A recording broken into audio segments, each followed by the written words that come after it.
ارشاد فرمایا جو اللہ سے ڈرے اللہ اس کے لیے راستے کھول دیتا ہے اور اللہ اس کو وہاں سے دیتا ہے جہاں سے اسے گمان بھی نہیں ہوتا۔ وَمَن يَتَوَكَّلْ عَلَى اللَّهِ فَهُوَ حَسْبُهُ، اور جو اللہ پر بھروسہ کرے اللہ اس کے لیے کافی ہو جاتا ہے، اس کی ضروریات کا وہ خود کفیل ہوتا ہے اور اس کے کام اس کے ذمہ کرم پہ ہوتے ہیں، کوئی ہو کے دیکھے اس کا۔ تو جو اللہ سے ڈرے اللہ اس کے لیے راستے بناتا ہے۔ حضرت عوف بن مالک رضی اللہ تعالی عنہ الاشجعی حضور کی خدمت میں حاضر ہوئے اور عرض گزار ہوئے کہ میرا بیٹا سالم مشرکین کی قید میں ہے اور میں فاقوں کی حالت میں ہوں، تو فرمایا آل محمد کے پاس ایک سیر جو ہیں، بس اس کے علاوہ ہمارے پاس بھی کھانے کے لیے دنیاوی اسباب نہیں ہیں۔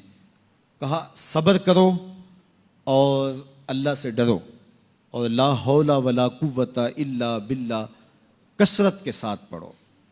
یہ ایسا وظیفہ ہے، ایک حدیث پاک میں آتا ہے کہ یہ 99 بیماریوں کا علاج ہے، اس میں سب سے کم درجے کی بیماری ہم اور غم ہے۔ یہ دکھوں کا مداوع ہے، مشکلات کا علاج ہے، اور یہ وظیفہ میرے حضور نے بتایا۔ حضرت ابو ذر غفاری رضی اللہ تعالیٰ عنہ کو حضور نے 5 چیزیں بتائی تھیں، ان میں سے 5ویں چیز یہ تھی کہ ابو ذر کثرت کے ساتھ لا حول ولا قوت الا باللہ پڑھا کرو۔ فرمایا عرش الہی کے نیچے ایک خاص خزانہ ہے، یہ وظیفہ وہاں سے آیا ہے۔ یہ زندگی میں معمول بنا لو، جب پھنس جاؤ مشکلات میں آ جاؤ تو لا حول ولا قوت الا باللہ پڑھو، اللہ راستے کھولے گا۔ تو حضور نے 3 چیزیں فرمائی، اللہ سے ڈرو، صبر کرو اور کثرت کے ساتھ لا حول ولا قوت الا باللہ پڑھو۔ وہ فرماتے ہیں کہ میں یہ عمل شروع کیا، ابھی گھر میں بیٹھا ہی تھا کہ دروازے پہ دستک ہوئی، تو میں اٹھا کہ دروازہ کھولوں دیکھوں کہ کون ہے، تو دروازہ کھولا، دیکھا میرا بیٹا کھڑا ہے اور اس کے پیچھے 100 اونٹ کھڑے ہیں۔ تو میں نے کہا کہ تم اور یہ اونٹ؟ کہا مجھے موقع لگ گیا، میں ان کی قید سے بھاگ آیا اور آتے آتے ان کے 100 اونٹ بھی ہانک لایا ہوں۔ وَيَرْزُقْهُ مِنْ حَيْثُ لَا يَحْتَسِبُ، وہ تمہیں وہاں سے رزق دے گا جہاں سے تمہیں گمان بھی نہیں، اس کے ہو کے تو دیکھو۔ اللہ اکبر، اللہ کے ہو جاؤ تو پھر وہ تمہاری ضرورتوں کا کفیل ہو جائے گا۔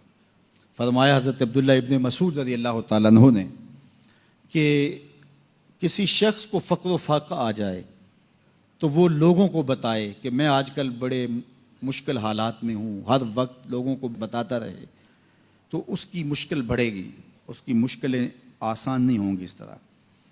اور اگر وہ اپنی اس مشکل کو کسی سے شیئر نہ کرے بلکہ مصلی بچھا کے اپنے رب سے کہے کہ مالک فقر و فاقہ آ گیا ہے اور اس کا علاج تیرے پاس ہے، اس مرض کا مداوع تیرے پاس ہے۔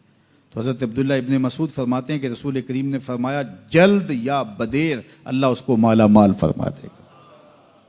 یہ بھی کبھی کر کے دیکھو، مشکل آ جائے، فاقہ آ جائے، مصیبت آ جائے، کسی سے نہ کہو، صرف اپنے رب سے کہو، پھر دیکھنا اس کی کرم نوازیوں کا می کیسے برستا ہے۔ فرمایا اللہ پر بھروسہ کرنے کا جو حق ہے اگر وہ تم ادا کر دو، وہ تمہیں ایسے رزق عطا کرے جیسے پرندوں کو عطا کرتا ہے۔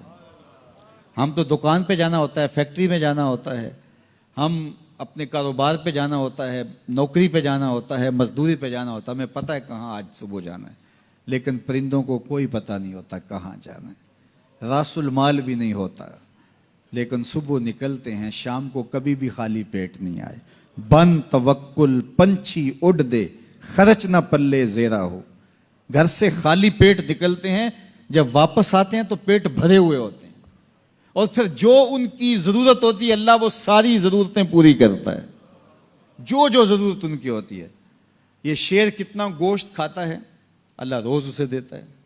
یہ ہنس روزانہ سچے موتی کھاتے ہیں، اور آپ مارکیٹ میں لینے جائیں لاکھوں روپے لگا کے تولے ماشے کے حساب سے آپ خریدتے ہیں، پھر بھی آپ کو یقین نہیں ہوتا کہ یہ سچے ہیں یا 2 نمبر ہیں۔